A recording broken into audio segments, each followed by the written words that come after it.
नमस्कार, जय हिंद। पीछे का मंजर देखते हुए एक बात तो तय है कि अगर ऐसा कोई वॉर हुआ जिसमें न्यूक्लियर वेपन्स को यूज किया जाएगा तो तबाही के अलावा और कुछ भी हासिल नहीं होगा। इस वॉर में कोई विजेता नहीं होगा। इस वॉर में सिर्फ एक ही चीज होगी और वो है नुकसान, डिस्ट्रक्शन, टोटल डिस्ट्रक्शन और ह्यूमन सिविलाइजेशन का एंड। आज की क्षमता देखते हुए अगर यूएस और रशिया की बात की जाए तो इतने न्यूक्लियर वॉरहेड हैं इनके पास कि अगर गलती से भी किसी ने एक यूज किया तो ये चेन रिएक्शन की तरफ फैलेगा और लगभग पूरी दुनिया को तबाह कर सकता है। आखिर ये डिस्कशन क्यों हो रहा है हम आपको बता दें। आज का जो मुद्दा है वो ये है कि रशिया ने एक ट्रीटी से विड्रॉ कर लिया है। आइए समझते हैं कि कितना इंपॉर्टेंट है। आप सभी का स्वागत है। 1950s, 60s, 70s वो दौर था जिसमें यूएस अपना न्यूक्लियर वॉरहेड बहुत तेजी से बढ़ा रहा था। इसको देखा देखी यूएसएसआर ने भी अपने न्यूक्लियर वॉरहेड्स की स्टॉक पाइलिंग चालू कर दी और इनके पास वॉरहेड्स बहुत अच्छे खासे इकट्ठा हो गए। परंतु एक बात मन में बैठ चुकी थी कि अगर इसमें से किसी ने भी यूज किया तो शायद टोटल डिस्ट्रक्शन ही होगा और इससे कम कुछ नहीं होगा। 1985 का आप ये चित्र देख रहे हैं, इस समय चलचित्र देख रहे हैं जिसमें कि गोब्राचेव हैं और रीगन हैं। इन दोनों ने एक कंक्लूसिव अग्रीमेंट बोला और साइन भी किया कि अगर किसी के पास न्यूक्लियर वॉरहेड है तो बेस्ट है कि वो उसको यूज ना करे, क्योंकि न्यूक्लियर वेपन से वॉर नहीं जीते जा सकते। ये डिटरेंस के तौर पे काम आ सकता है but you can not win, it can not be one and must never be fought. The countries that have the nuclear warheads वो कोई जीत नहीं सकता अगर वो न्यूक्लियर वेपन यूज करेगा तो।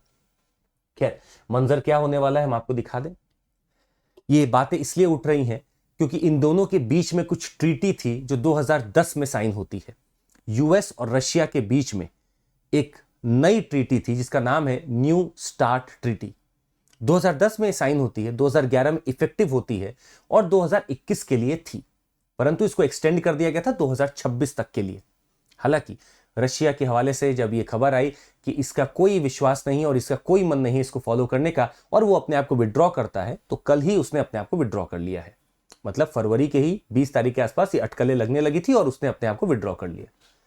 तो न्यू स्टार्ट ट्रीटी क्या थी आपको थोड़ी देर में हम आपको बता देंगे, परंतु अभी के लिए समझिएगा कि न्यूक्लियर वेपन्स की रेस को रोकने के लिए ऐसी बहुत सारी ट्रीटीज आई हैं। कुछ सक्सेसफुल रही हैं, कुछ फेल भी हुई हैं, परंतु अगर ये ट्रीटी नहीं रहेंगी तो ये दोनों का जो रेस है वो चलता चला जाएगा और कभी रुकेगा नहीं। क्यों हम इसके लिए परेशान है कि आपको बता दें, इनके पास लगभग कहा जाता है 2022 की अगर बात की जाए तो इनके पास कहा जाता है कि 5000 से भी ज्यादा वॉरहेड हैं यूएस के पास और 5000 से भी ज्यादा वॉरहेड हैं यूएसएसआर या फिर रशिया के पास आज। और इस पूरे मंजर को देखते हुए यह तो तय है कि गलती से एक वॉरहेड अगर यूज हुआ तो उससे तबाही का मंजर और उससे उठने वाले धुएं में पूरा ह्यूमन सिविलाइजेशन ढक जाएगा। ह्यूमैनिटी बचेगी नहीं और ये इन दोनों को समझ में आ चुकी थी, इसीलिए ट्रीटीज का सिलसिला चालू था। 1972 एक ऐसा फेज आता है जहां पे लगभग लोग अपने आप को संभालने की कोशिश करते हैं और ट्रीटी निकालते हैं, कुछ साइन करते हैं। आज अगर आप देखें, यूएस अपने आप को कहता है कि मेरे पास 5400 के आसपास वॉरहेड है। रशिया बहुत आगे है, कहता है मेरे पास 6000 है और ये दोनों ही रिपोर्ट हो सकता है अंडर रिपोर्टेड भी हो। यही नहीं, भारत के पास भी 160 वॉरहेड है, पाकिस्तान भी कहता है कि उसके पास 165 है, चाइना के पास लगभग 350 के आसपास है, इजराइल के पास 90 है, फ्रांस के पास 290 है। तो ये सब न्यूक्लियर पावर हैं जो अपने आप को स्थापित कर चुके हैं। कुछ अपने आप को हैव्स में दिखाते हैं, मतलब जिनका आधिपत्य जम गया कि मेरे पास तो होना ही चाहिए, और कुछ लोगों को जिनके पास होना चाहिए वो इनकार भी कर दिए कि अब आपको नहीं मिलेगा। खैर, यहां पे ये समझना जरूरी है कि ट्रस्टेड और जेन्युइन कौन हो सकता है। भारत के पास भले ही 160 हो, पर भारत ने अपने दम पे सब चीजों को किया है और उसने कभी भी ऐसा कोई काम नहीं किया है जिसे किसी को भी डिटरेंस लगे या डर लगे कि ये यूज कर सकता है। हालांकि नॉर्थ कोरिया की अगर बात की जाए तो शायद वो हमेशा ही धमकी देता रहा है कि मैं यूज कर लूंगा, भले ही उसके पास 20 वॉरहेड है पर एक ही इनफ है चीजों को खराब करने के लिए। अब इतने वॉरहेड्स अगर बन चुके हैं और ये डेवलप क्यों हो रहे हैं, क्योंकि यूएस ने अपना स्टॉक पाइल बनाया तो रशिया को भी स्टॉक पाइल बनाना पड़ा। आखिर कहां तक बनेगा, तो ट्रीटीज आने लगी और इस ट्रीटीज ने चीजों को लिमिट करना चालू किया। जैसे कि 1972 की शुरुआत अगर देखी जाए तो there was a treaty called as anti ballistic missile treaty. इसके तहत बैलिस्टिक मिसाइल्स के जितने भी आप डेवलप कर रहे हैं उन पे आपको एक कैप लगाना था। इतना ही नहीं, एक सॉल्ट ट्रीटी भी आती है, सॉल्ट टॉक्स भी किए जाते हैं, सॉल्ट 1 के नाम से, स्ट्रैटेजिक आर्म्स लिमिटेशन टॉक्स। और ये टॉक काफी हद तक सक्सेसफुल भी रहता है। ये लोगों को समझाता है कि ऐसा है कि आपको थोड़ा तो कम करना पड़ेगा, नहीं तो अगर ये स्ट्रैटेजिक आर्म्स बहुत ज्यादा आप बनाएंगे तो कहीं ना कहीं सामने वाला भी बनाएगा और ये रेस कभी खत्म नहीं होगी, और गलती से किसी ने यूज किया तो तबाही मच सकती है। 1972 का दौर आप देखेंगे, फिर उसके बाद आप देख सकते हैं 1987 में एक INF ट्रीटी साइन होती है, intermediate range nuclear forces treaty. तो अब ये सब कहीं ना कहीं कैप करने की बात की जाती है।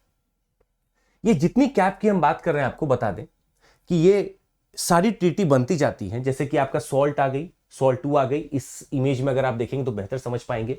सॉल्ट 1 आ रही है 1972, सॉल्ट 2 आ रही है 1979। पर आप देखेंगे कि ब्लू से जो यूएस का स्टॉक पाइलिंग है वो बढ़ता तो बहुत तेजी से यहां तक, परंतु इसके बाद वो धीरे धीरे गिरने लगेगा। पर रशिया का अगर आप देखेंगे जो रेड कलर से है वो काफी बढ़ता है, और लगभग आप देखेंगे कि 1985-1986 तक वो पूरे चरम सीमा पे है। तो इन सॉल्ट 1 सॉल्ट 2 का भी इस पे कोई फर्क नहीं पड़ रहा था। हालांकि जब आप देखेंगे कि 1985 के बाद से अगर आप देखेंगे धीरे धीरे कम होने लगता है। 1987 में intermediate range nuclear forces treaty भी साइन होती है, और देखा जाता है कि अब थोड़ा बहुत सक्सेस हमें हाथ लग रहा है।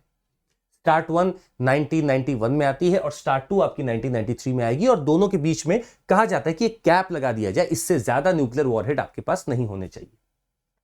2002 में सॉर्ट आती है, और सॉर्ट ट्रीटी भी लगभग यही बात करती है कि आपको अपने ये रिडक्शन करना होगा, ये जितने भी आपके स्ट्रेटेजिक आर्म्स है उसको रिडक्शन करना होगा, और वो काम चालू रहता है। न्यू स्टार्ट ट्रीटी 2010 में आती है, और ये साफ एक कैप लगाती है। उस कैप का अगर हम जिक्र करें आपके सामने तो ये बोलती है 1550 न्यूक्लियर वॉरहेड होने चाहिए आप दोनों के पास, इससे ज्यादा नहीं होने चाहिए। कैप दे दिया 1550 का। 2011 में ये आती है और 1550 तक स्ट्रैटेजिक आर्म्स रखने का एक कैप लगा देती है। 700 strategic launchers and 1550 operational warheads. ये 2026 के लिए तो थी, परंतु बीच में ही रशिया ने विड्रॉ कर लिया। अब विड्रॉ करने का मतलब है कि रशिया अब ये चीज नहीं करेगा कि मुझे ये कैप लगे, और रशिया अब इसके आगे जाने की कोशिश करेगा। हालांकि देखा जा रहा था कि यूएस अपना स्टॉकपाइल कम कर रहा है, परंतु रशिया बढ़ाते जा रहा था।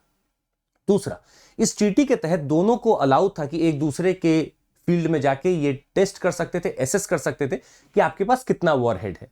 यूएस रशिया के यहां जाके, रशिया यूएस के यहां जाके ये चीज को टेस्ट कर सकता था, एसेस कर सकता था, इंस्पेक्ट कर सकता था। परंतु कोरोना पैंडेमिक टाइम्स में रशिया ने अलाउ ही नहीं किया यूएस को अपनी फील्ड्स को देने का, या अपने ये जो जितने उनके पास वॉरहेड से उसको दिखाने का, असेसमेंट करने का कोई तरीका नहीं दिया। तो अटकलें तो पहले ही लग रही थी कि ट्रीटी शायद खत्म होने वाली है, और यही हुआ। फरवरी 20 के आसपास अटकलें बहुत तेज हो गई थी, और 21-22 के आसपास इन्होंने विड्रॉ कर लिया रशिया ने, एंड इट सेज दैट कि we will do as we please. तो न्यूक्लियर की न्यू स्टार्ट ट्रीटी जो कैप करती थी न्यूक्लियर वॉरहेड को, अब वो खत्म हो चुकी है। In the sense Russia withdraw कर चुका है। तो क्या अब इसका यह मतलब है कि न्यूक्लियर वॉर होने वाला है? बिल्कुल नहीं। देखिए, उन्होंने बोला है कि we have withdrawn from this treaty, पर उन्होंने यह नहीं बोला है that we are now going to increase our stock pile. अब हम इससे धमकी दें यूएस को, उन्होंने ये नहीं कहा है। उन्होंने ये कहा है कि यूएस यूक्रेन का कहीं ना कहीं सपोर्ट कर रहा है, रशिया और यूक्रेन का वॉर चल रहा है ऑलरेडी, तो इसके बीच में उन्होंने एक डिप्लोमेटिक कदम लिया और कहा है कि न्यू स्टार्ट ट्रीटी से हम अपने आप को विड्रॉ करते हैं। हालांकि ऐसा ऑल्टरनेटिव और तो कुछ नहीं मिलता हमें, पर एक चीज जरूर दिखता है कि इंटरनेशनल कम्युनिटी अगर प्रेशर लगाएगी तो वापस से ये दोनों टेबल पे आएंगे और न्यू स्टार्ट ट्रीटी चलती रहेगी। हालांकि रशिया ने ऐसा कोई भी संकेत नहीं दिया कि हम अपने न्यूक्लियर वॉरहेड्स को बढ़ाएंगे और कहीं ना कहीं उसको यूज करेंगे। तो इस बात को हमें समझना होगा कि इंस्पेक्शन का जो अभी तक एक राइट मिलता था वो उसने खत्म कर दिया है। हालांकि वॉरहेड्स को वो कैप ही रखने की बात कर रहा है, और वो ये नहीं बोल रहा है, Russia says that it is very responsible, और वो उसको नहीं बढ़ाएगा।